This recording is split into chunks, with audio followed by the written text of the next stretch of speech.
안녕하세요. 부동산을 공부하는 직장인 해담 경매입니다. 여러분은 부동산을 산다고 하면은 어떤 게 떠오르시나요?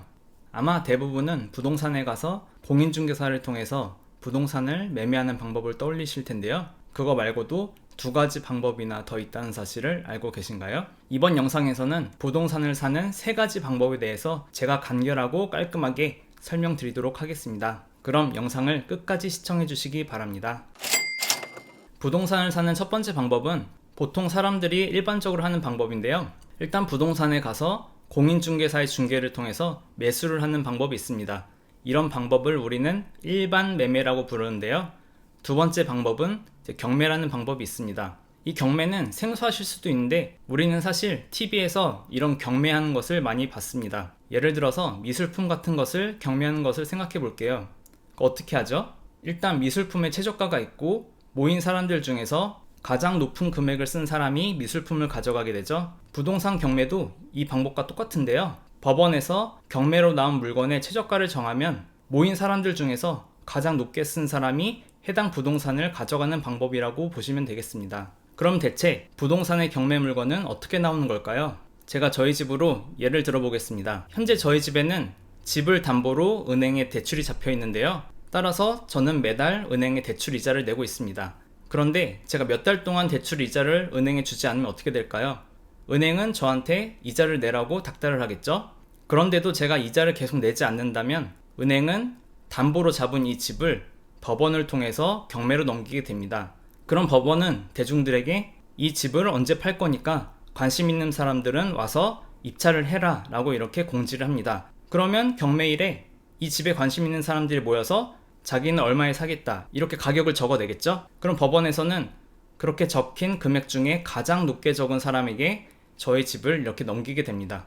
이것이 바로 부동산의 경매가 일어나는 과정인데요. 좀 이해가 되시나요?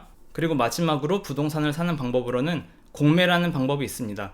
공매도 경매랑 거의 똑같다고 보시면 되는데요.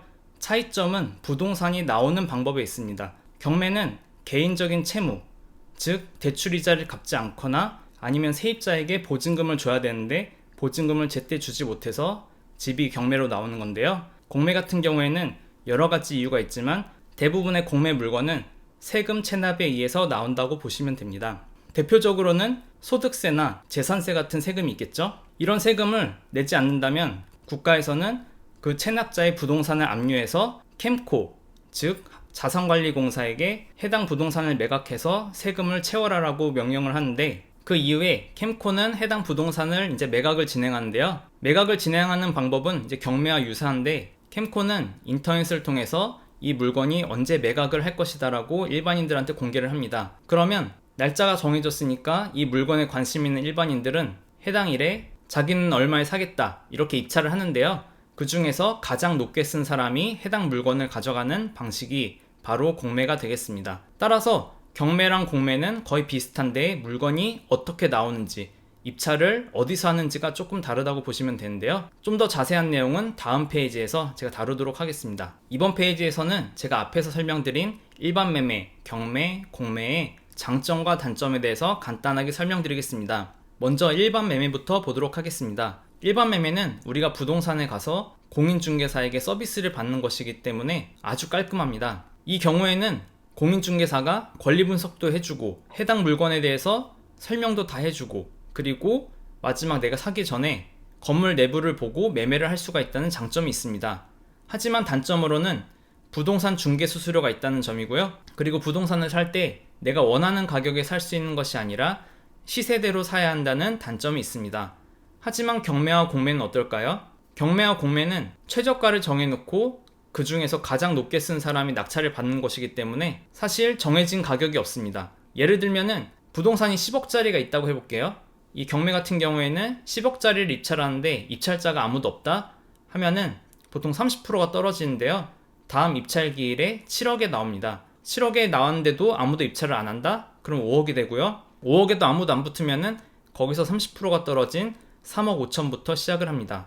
이처럼 가격이 계속 떨어지기 때문에 떨어진 가격에서 내가 원하는 가격을 써서 낙찰받으면은 시세보다 훨씬 싸게 살 수 있다는 장점이 있는 것이죠. 두 번째 장점으로는 부동산 중개 수수료가 없다는 점입니다.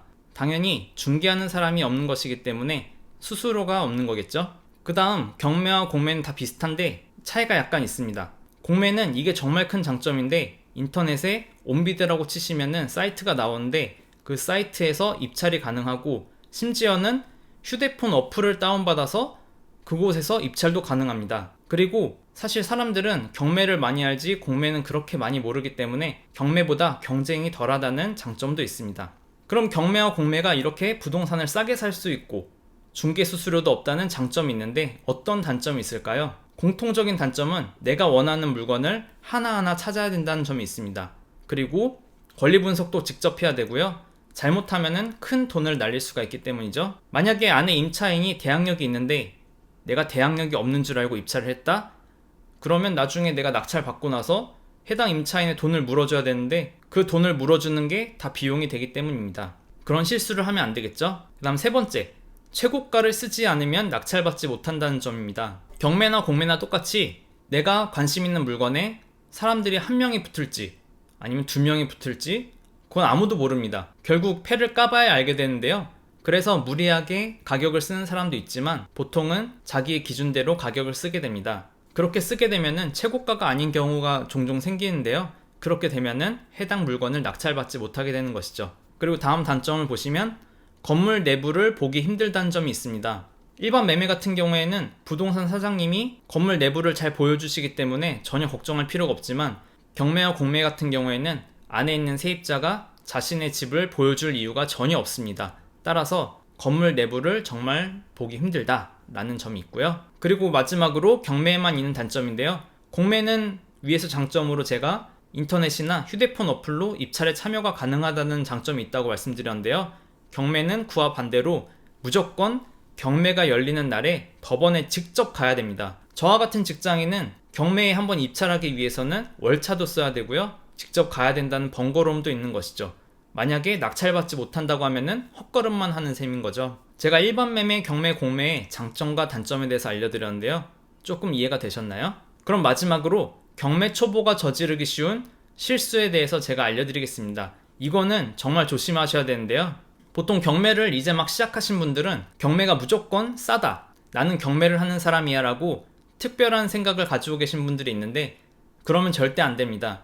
경매와 공매는 제가 말씀드렸다시피 그냥 물건을 사는 한 가지 방법일 뿐입니다. 일반 매매, 경매, 공매를 전혀 다르게 생각할 필요가 없는 것이죠. 일반 매매라고 항상 비싼 것도 아니고 일반 매매에서 금매는 오히려 경매, 공매보다 쌀 때도 있고요. 또한 경매, 공매라고 해서 항상 싼 것도 아닙니다. 왜냐면은 인기 있는 물건은 과열이 되다 보면은 일반 매매보다 훨씬 비싼 가격에 낙찰이 되기 때문이죠. 따라서 일반 매매냐, 경매냐, 공매냐 이런 매매 방법에 대한 편견을 버리고 임장을 다니시길 추천드립니다. 만약 임장을 갔는데 위치도 좋고 가격도 싼 다른 물건이 있다? 그러면 경매고 뭐고 그걸 바로 사셔야겠죠?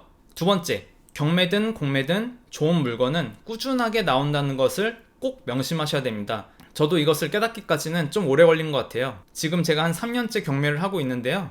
3년 동안 여유를 가지고 제가 물건을 보면서 느낀 점은 좋은 물건은 계속 나온다는 것입니다. 따라서 이번에 낙찰을 받겠다고 무리하게 입찰하지 마시고 꼭 본인의 기준대로 입찰을 하시고 폐찰하면은 다음 물건을 찾으시기 바랍니다. 제가 여러분들에게 마지막으로 하고 싶은 말이 한마디 있습니다. 경매 투자를 쉴 때는 돈이 없어서 쉬지 경매 물건이 없어서 쉬는 경우는 없다. 이 말을 꼭 기억하시고 명심하셨으면 좋겠습니다. 그만큼 조급해하지 말고 마음의 여유를 가지시고 입찰을 하시길 바랍니다. 여기까지 부동산을 사는 3가지 방법에 대해서 설명드렸는데요. 도움이 좀 되셨나요? 사실 제가 강의를 해본 적도 없고 남 앞에서 이렇게 얘기를 해본 적도 없어서 정말 시간이 오래 걸리긴 하는데 여러분들에게 도움이 많이 되셨으면 좋겠습니다. 그럼 오늘 영상도 여기서 마치도록 하겠습니다.